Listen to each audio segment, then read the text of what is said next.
Thank you for standing by, and welcome to Enterprise Products Partners LP's third quarter 2025 earnings conference call. At this time, all participants are in a listen-only mode. After the speaker presentation, there will be a question-and-answer session. To ask a question during the session, you will need to press star 11 on your telephone. To remove yourself from the queue, you may press star 11 again. I would now like to hand the call over to Libby Strait, Vice President of Investor Relations. Please go ahead. Good morning and welcome to the Enterprise Products Partners conference call to discuss third quarter 2025 earnings. Our speakers today will be Co-Chief Executive Officers of Enterprise's General Partner, Jim Teague and Randy Fowler. Other members of our senior management team are also in attendance for the call today. During this call, we will make forward-looking statements within the meaning of Section 21E of the Securities Exchange Act of 1934, based on the beliefs of the company, as well as assumptions made by and information currently available to Enterprise's management team. Although management believes that the expectations reflected in such forward-looking statements are reasonable, it can give no assurance that such expectations will prove to be correct. Please refer to our latest filings with the SEC for a list of factors that may cause actual results to differ materially from those in the forward-looking statements made during this call. And with that, I'll turn it over to Jim. Thank you, Libby. Good morning. Before we dive into our third quarter results, I want to take a moment to recognize the upcoming retirement of Tony Schiavone. Tony's been more than a colleague. He's been a dear friend and a guiding force at Enterprise for nearly 2 decades. His leadership in building our fundamentals and supply appraisal team helped steer Enterprise through the shale revolution and set the standard across the industry. We wish him all the best in the next chapter and thank him for his invaluable contributions. Tony will be with us through the start of next year, but we wanted to make sure we had an opportunity to congratulate him on an incredible career on this call. Jim, I really appreciate those kind words, and to all y'all here around the table, I really appreciate y'all. People on the call, the analyst community, our producers, our customers around the world, I'm forever grateful for the interest and respect that you've always shown in our fundamentals and our supply appraisal work sincerely. Jim, I want to thank you for years ago when we sat down at your table, recognizing early on that we had something that we now know as the shale revolution, and as you put it, you had a bunch of reports on the table in front of you, and you told me something's different this time, and giving me the chance to establish a fundamentals team that I've been so honored and frankly humbled to be part of, and I really mean that. I guess last but not least, Corey Johnson, the data science team, that what y'all have taught me over the last 4 years, I'll take with me the rest of my life. So thanks to everyone. Thank you, sir. Yeah, I'm about to cry, Tony. Now the results. Today we reported adjusted EBITDA of $2.4 billion for the third quarter, generating $1.8 billion of distributable cash flow, providing 1.5 times coverage. Additionally, we retained $635 million of DCF. When I look at the third quarter results, I'm reminded of the long-anticipated projects we're commissioning in the fourth quarter. Third quarter results were lighter than expected, but far from discouraging as we look ahead to year-end and into 2026. After a 3-month delay, Frac 14 is now in service and will contribute to our results going forward. The Bahia Pipeline and Seminole Pipeline conversion will come online in tandem, adding capacity to our NGL pipeline system and returning capacity and flexibility to our crude oil pipelines. We originally planned for these projects to be completed around mid-year, but we look forward to completing them in the remaining months of 2025 and what they'll deliver. Our PDH plants are looking up, with PDH-1 averaging 95% of nameplate, and PDH-2 showing similar promise as it resumes operations following a third quarter turnaround to address coking in the fourth reactor. An issue the technology licensor has committed at the highest levels to resolve.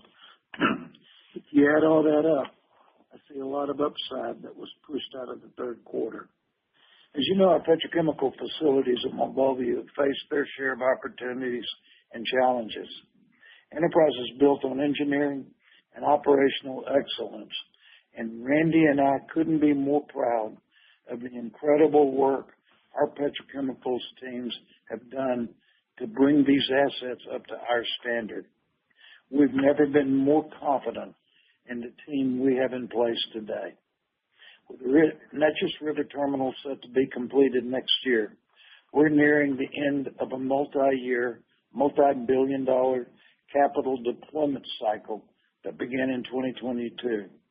These strategic investments, including pipelines, marine terminals, and key acquisitions, puts us in a great position to capitalize on long-term growth from the Haynesville and Permian basins. Finally, I'm sure Randy's going to hit this, but I kind of enjoy stealing his thunder from time to time. To say this morning we announced a $3 billion increase to our buyback program, taking it from $2 billion to $5 billion. While we see plenty of opportunities to efficiently expand our footprint in the future, we are also well positioned to continue our strong track record of returning capital to our unit holders. Growing distributions will continue to be our primary focus, but this expanded program enhances our flexibility to grow buybacks alongside rising free cash flow. We're excited about the next chapter, not just in the years ahead, but in the decades to come. And with that, I'll turn it over to Randy. Thank you, Jim, and good morning, everyone. Starting off with the income statement, net income attributable to common unit holders was $1.3 billion, or 61 cents per common unit on a fully diluted basis for the third quarter of 2025. Adjusted cash flow from operations, which is cash flow from operating activities before changes in working capital, was $2.1 billion for the third quarter of 2025. We declared a distribution of 54.5 cents per common unit for the third quarter of 2025, which is a 3.8% increase over the distribution declared for the third quarter of 2024. The distribution will be paid November 14th to common unit holders of record as of the close of business October 31st. In the third quarter, the partnership purchased approximately 2.5 million common units under its buyback program for $80 million. Total repurchases for the first 9 months of 2025 were $250 million, or approximately 8 million Enterprise common units, bringing total purchases under our buyback program to approximately $1.4 billion. In addition to buybacks, our distribution reinvestment plan and employee unit purchase plan purchased a combined 3.5 million common units on the open market for $114 million during the first 9 months of 2025, including 1.2 million common units on the open market for $37 million in the third quarter. For the 12 months ending September 30th, 2025, Enterprise paid out approximately $4.7 billion in distributions to limited partners. Combined with the $313 million of common unit repurchases over the same period, Enterprise returned total capital was $5 billion, resulting in a payout ratio of adjusted cash flow from operations of 58%. As Jim mentioned earlier, we expect an inflection point in discretionary free cash flow in 2026 as we have completed a 4-year period of large investments, both organic and acquisitions, that have enhanced and expanded our integrated footprint in the Permian and Haynesville basins, and our premier wellhead to market businesses serving domestic as well as international markets via our marine terminals. With the completion of the major projects such as the NGL pipeline and Neches River Terminal, we continue to believe our organic growth capital expenditures in the near term will return to our mid-cycle range of approximately $2 to $2.5 billion per year, and largely consist of pipeline expansions and smaller projects, both on the supply and demand side, and natural gas storage, treating, and processing facilities. As Jim noted earlier, We announced our board has approved an increase in our common unit program of $5 billion. The program now has $3.6 billion in capacity, allowing us to increase the amount of our annual buybacks as our free cash flow increases. In terms of allocation of capital, we see cash distributions to partners growing commensurate with distributable cash flow per unit. In the near term, with discretionary free cash flow being evenly split between buybacks and retiring debt. Growth in cash distributions to partners can be further enhanced by the percent of common units we retire through buybacks. Total capital investments were $2 billion in the third quarter of 2025, which included $1.2 billion for growth capital projects, $583 million for the acquisition of natural gas gathering systems from Occidental in the Midland Basin, and $198 million of sustaining capital expenditures. Our expected range of growth capital expenditures for 2025 and 2026 remains unchanged at approximately $4.5 billion for 2025 and $2.2 to $2.5 billion for 2026. We continue to expect 2025 sustaining capital expenditures to be approximately $525 million. Our total debt principal outstanding was approximately $33.9 billion as of September 30, 2025. Assuming the final maturity date of our hybrids, the weighted average life of our debt portfolio is approximately 17 years. Our weighted average cost of debt was 4.7%, and approximately 96% of our debt was fixed rate. At September 30th, we had consolidated liquidity of $3.6 billion, which includes availability under our credit facility and unrestricted cash on hand.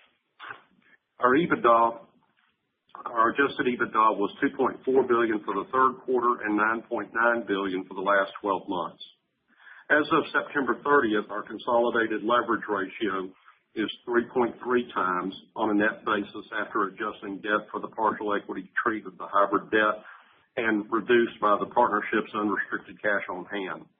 This is above our leverage target of 3.3 times plus or minus a quarter, or a range of 2.75 to 3.25 times. This is due to the capital expenditures on our large projects such as NGL Fractionator 14, the EA NGL Pipeline, Neches River Terminal, and the acquisition of Oxy's Midland Gathering System being included in our debt balance without EBITDA included in our trailing 12 months of EBITDA. We believe our leverage will return to our target range by year-end 2026 when we have a full year of EBITDA from these projects. With that, Libby, we can open it up for questions.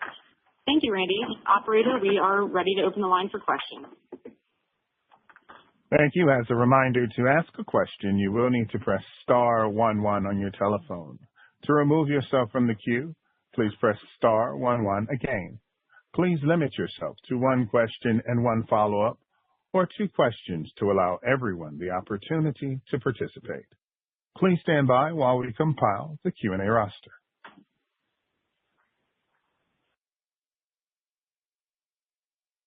Our first question comes from the line of Jean Ann Salisbury of B of A. Please go ahead, Jean. Hi, good morning. So there are lots of Permian gas pipelines coming on next year in the basin. Do you think that that's going to drive producers to produce more gas at the margin, and do you consider that to be a constraint?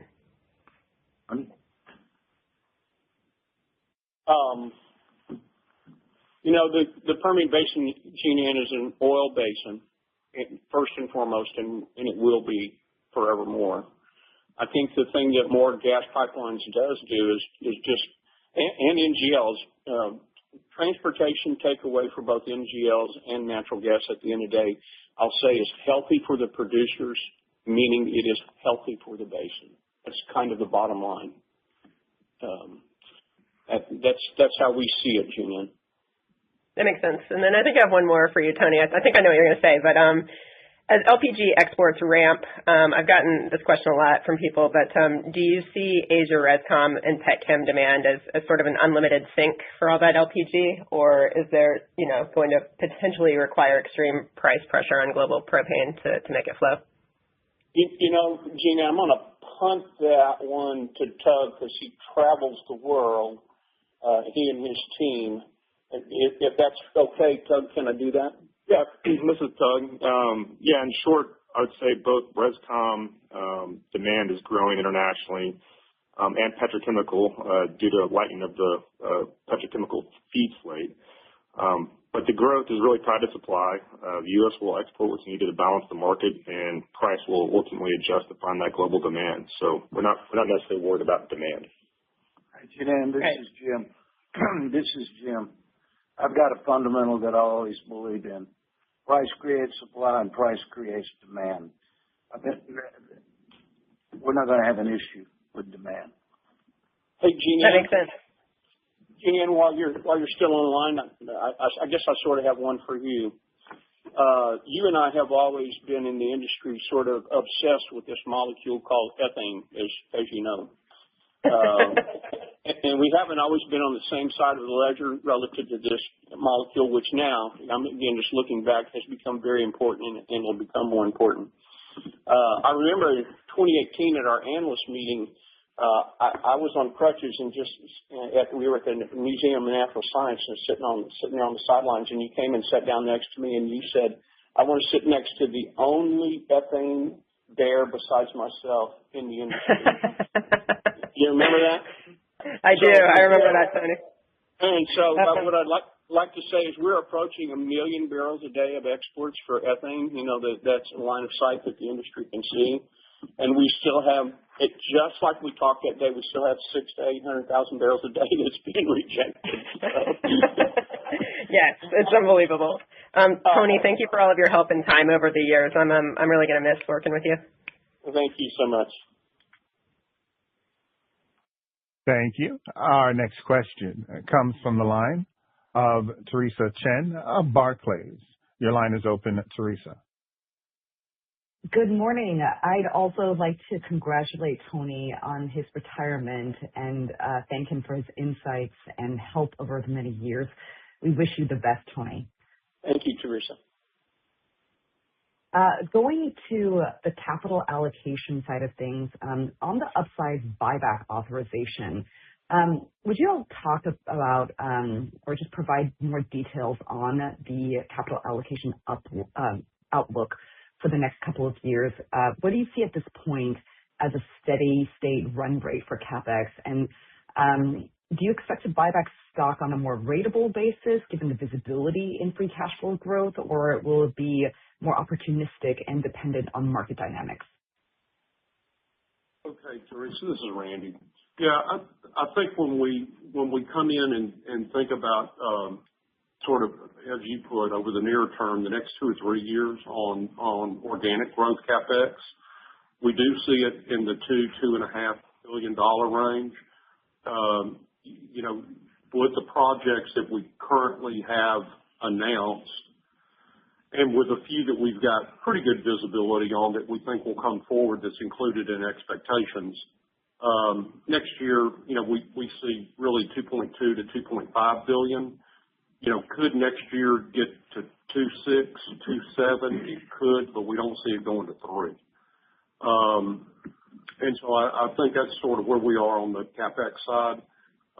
And so as a result, we will have, given those numbers, we'll have some free cash flow to deploy. And again, at this point, looking to split it between buybacks and debt pay down.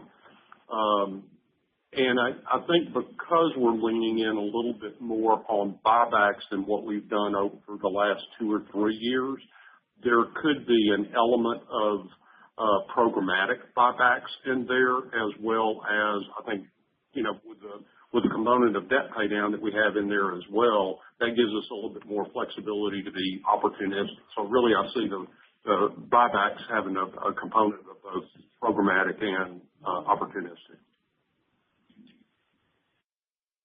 Understood. Thank you. And with Dyno's announced plans yesterday to potentially move up to 150,000 barrels per day of refined products, primarily from its own refineries from PADD 4 to PADD 5, could this lead to better utilization and/or marketing opportunities on your Texas Western product system that recently went into service and ramped? How do you see this evolving? Yeah, Teresa, this is Justin. So clearly a lot of headlines out there with respect to people reacting to kind of the ongoing closures and potential future closures in California. 2 points to make. There's a lot to unpack with respect to the projects out there, whether or not they go or not, and then also what the future closures or potential closures in California will be. But we'll hang our hat on two things with respect to the system. One is we run a unique corridor pretty much direct to Salt Lake, and to the extent that Salt Lake gets net shorter as a result of these projects, then we're going to stand to be the beneficiary.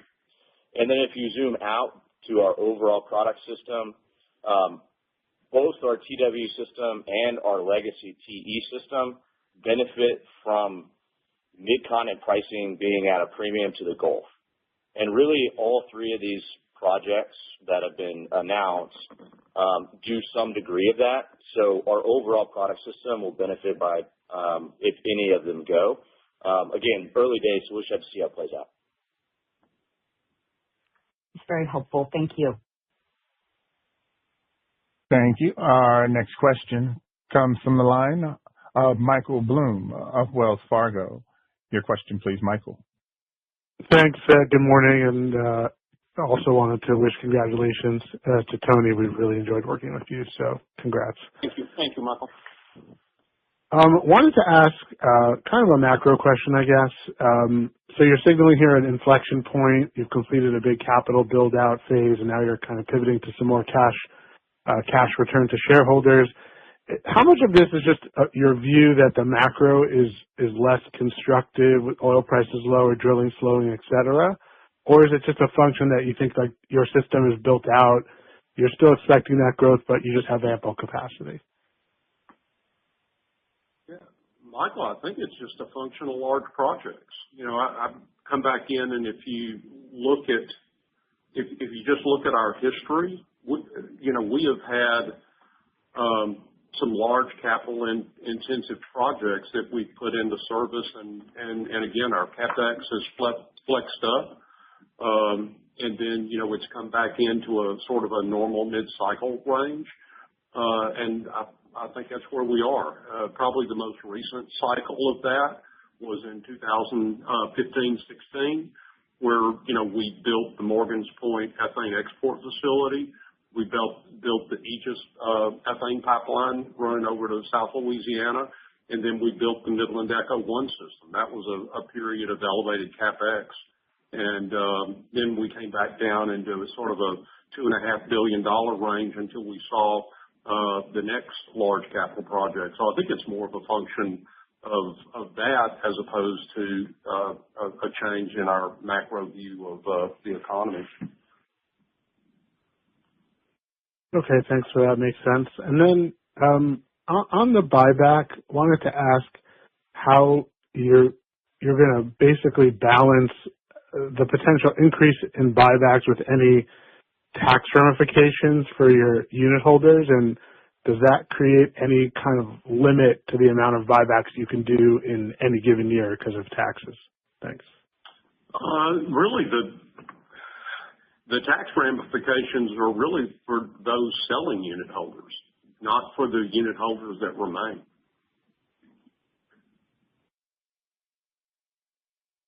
Thanks. Did I answer your question, Michael? You did. Thank you. Okay. Thank you.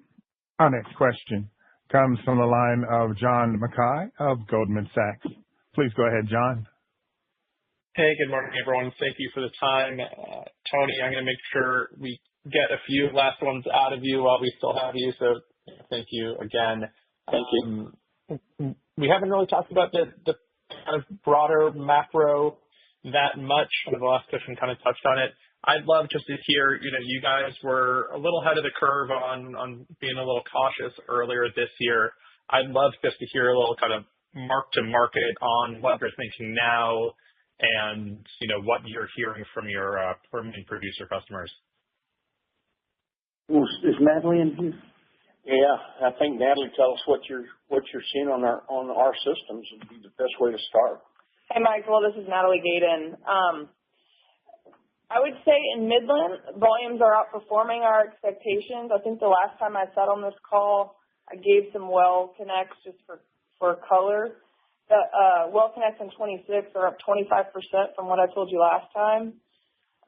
We're now expecting almost over 600 wells to be connected to the system next year. A lot of that's fourth quarter surge from the original 500. In the Delaware, same growth trajectory. We've got a record number of wells being connected to the low pressure system we've built up in the northern Delaware.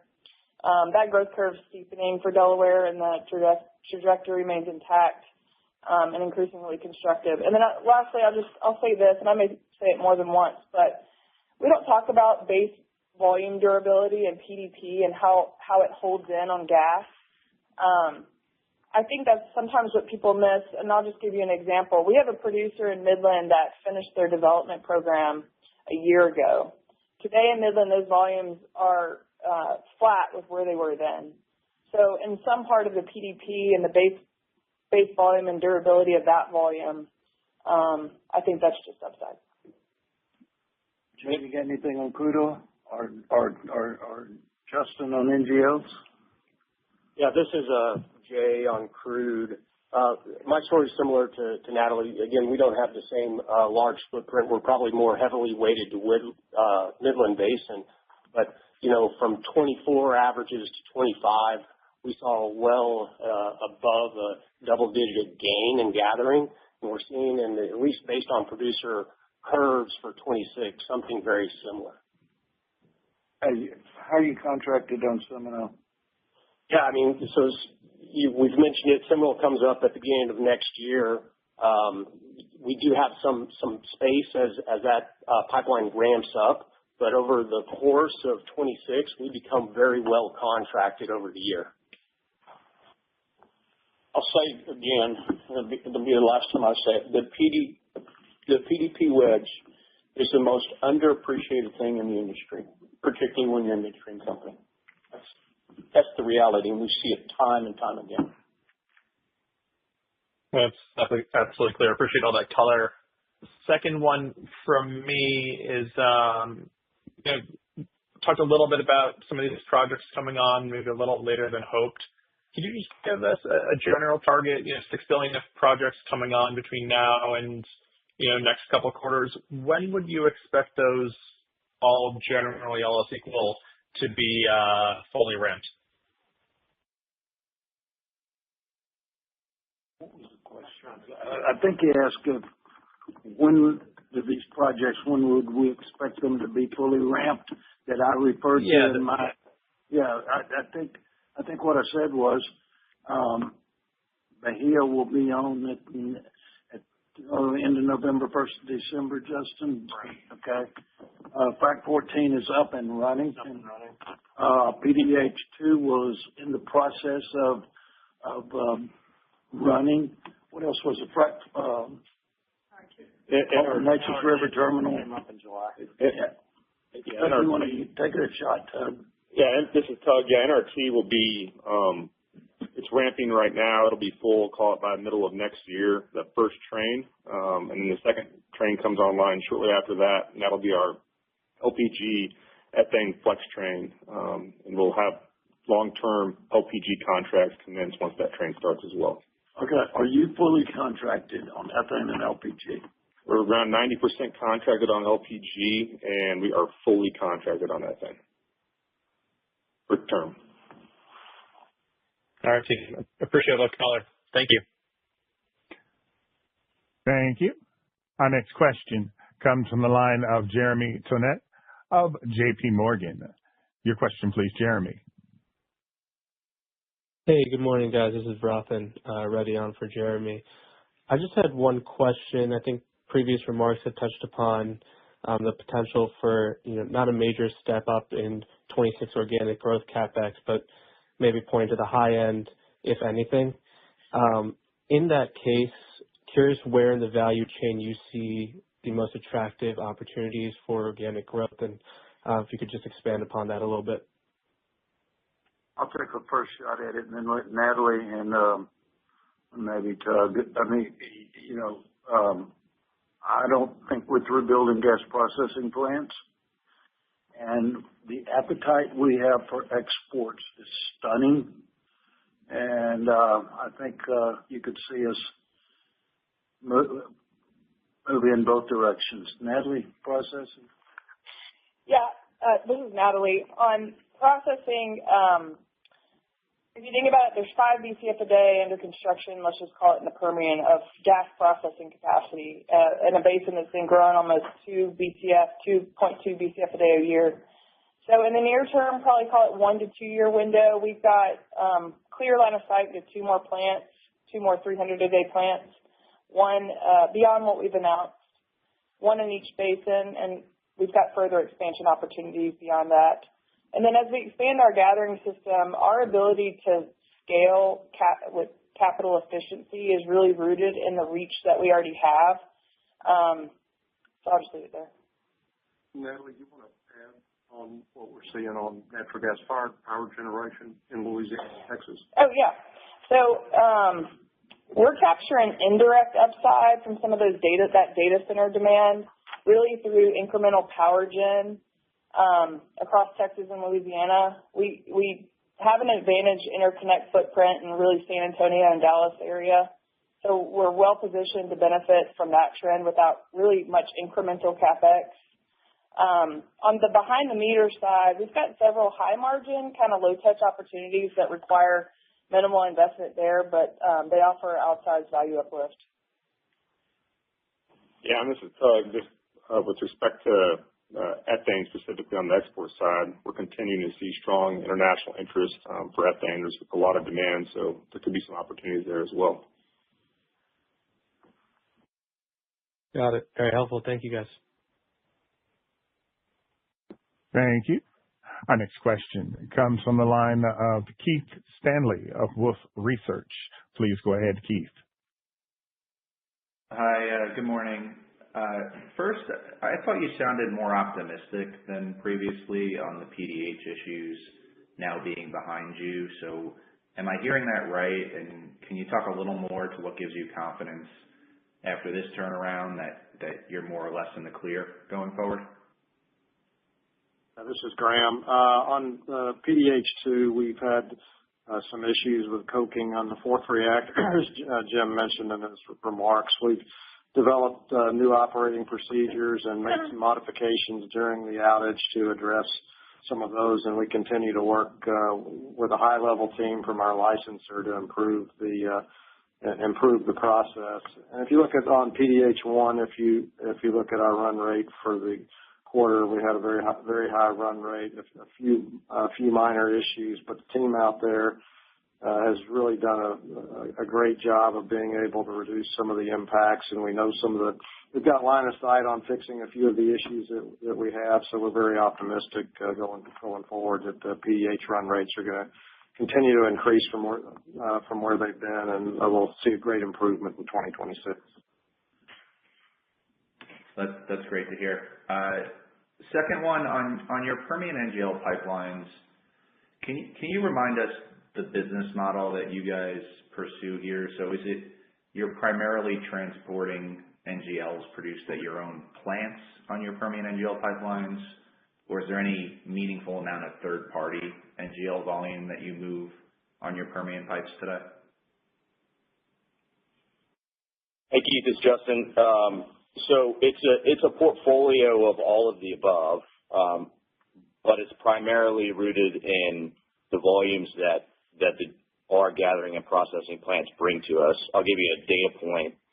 In 2020, the volumes out of the Permian that our pipelines moved were 45%. 45% of those volumes were from our own gathering and processing facilities. In 2025, that number is now 2/3 of the volume, and we expect that trajectory to continue. We continue to see a growing allocation of our NGL portfolio to be behind our own gas plants.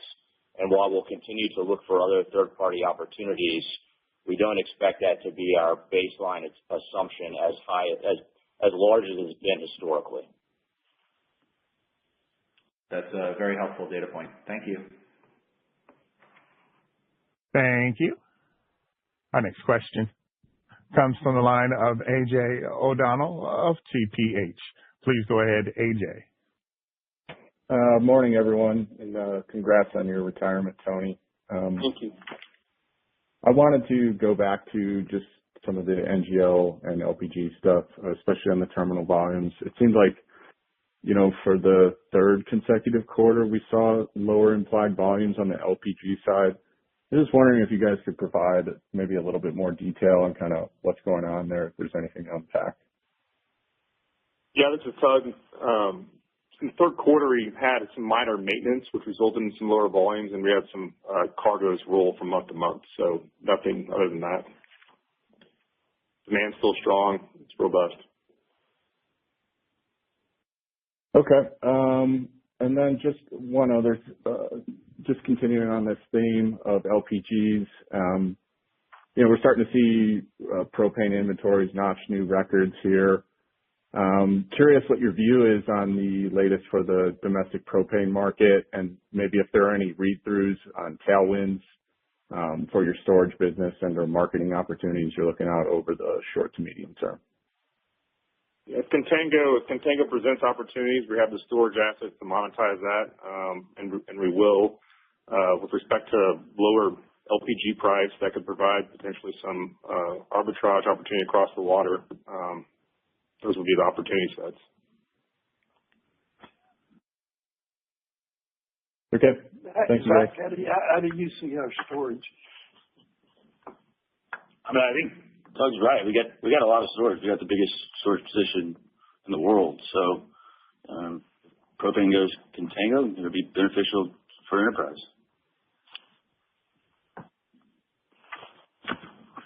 Great. Appreciate the detail. Thank you. Thank you. Our next question comes from the line of Manav Gupta of UBS. Please go ahead, Manav. Good morning. Thank you for taking my questions. My first one is on August 6th, you announced acquisition of some assets from Oxy. How's the integration of those assets going? And, the best acquisitions are ones which always come with some organic growth opportunity. So if you could highlight the organic growth opportunities on these assets, maybe Athena, or what else can be done to further get more revenue and EBITDA out of these assets? Hey, this is Natalie Gaydon. That asset acquisition was strategic, and let me just lay it out for everybody that doesn't remember. It's a 75,000 acreage dedication. It's got over 1,000 drillable locations. So an opportunity of that scale is quite rare. The assets bolt on pretty seamlessly to our existing footprint and extends the reach. It will unlock for us an incremental 200 million a day. Almost immediately. Let's just call those revenues coming to us in really 2027. We love assets that are already producing gas, but then the development for that asset is going to be quite constructive and strong. Like any other asset or footprint that we've purchased, again, being in an area and having the reach is the way we get incremental packages of gas onto our system. So we've already seen synergies, yes, with the acquisition of that asset. Perfect. This is Zach. Sorry. This is Zach Strait. I'll also chime in that there's going to be a pull-through on the NGL side to both Justin's pipe and our fractionators. Thank you. My quick follow-up here is, you guys did a very smart deal and got in, the Permian sour gas opportunity with Pinion. The price was great. How is that opportunity developing along, and are you seeing more producers willing to go in that part of Eddy and Lee County because the gas oil ratios are favorable, drill for more more oil and then get this nasty gas? So how is this Permian sour gas opportunity evolving for you after that announcement of that deal? Thank you. Yeah, we still think Pinion's the most attractive position out there, so we're so proud of that. There has been a bit of a pacing gap, really, with producers working through some of the development hurdles they've had with commodities this high of H2S. But it's temporary. The trajectory remains intact. Train 4 is coming online next summer for us. It'll add another 180 million a day of treating.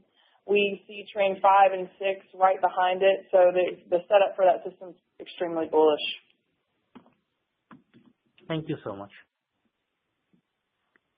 Thank you. Our next question comes from the line of Brandon Bingham of Scotiabank. Your line is open, Brandon. Hey, good morning. Thanks for taking the questions. I was just curious, looking at the Permian more broadly, there's a lot of announced egress capacity slated to come online over the next, few years. Just wondering what you make of it, considering your currently outlined growth expectations for the basin. Is there a chance that some of these projects get sidelined, or maybe conversely, do you think there's a chance that Permian growth actually accelerates to meet the announced build-out? It's Natalie's show. No, this is Natalie again. So next year, let's just call it 4.5 BCF a day coming online. That'll be really nice. I don't think we'll see it, let's just call it late 2026. But as a reminder, Cody kind of pointed out to it a little earlier, this is an oil basin. These gassier benches aren't being drilled. It's because of the multi-bench development that these producers are going after some of these gassy zones. So, yeah, takeaways there is even better for them. I'll say again, it's very healthy for the basin. Mm-hmm. Negative gas prices are not healthy for producers. Okay, fair enough. And then just one more, just a quick clarifying one. Natalie, I think you were talking about 2 incremental plants beyond Athena or line of sight to them. Was that something contemplated for 2026 CapEx budget, or were you just saying there's just line of sight to those over the next year or two? Just trying to figure out what's currently contemplated in the 2026 CapEx budget, if it's just Athena or if there's an incremental one, because you guys kind of have that 1 to 2 year cadence, 1 to 2 a year cadence. Yeah, this is Randy. And our CapEx expectations for 26, that includes the expectations that we'll be building a couple of more plants, in addition to what's already announced. Perfect. Thank you. Thank you. I would now like to turn the conference back to Libby Strait for closing remarks. Madam? That concludes our remarks for today. Thank you to everyone for your participation, and have a good day. This concludes today's conference call. Thank you for participating. You may now disconnect.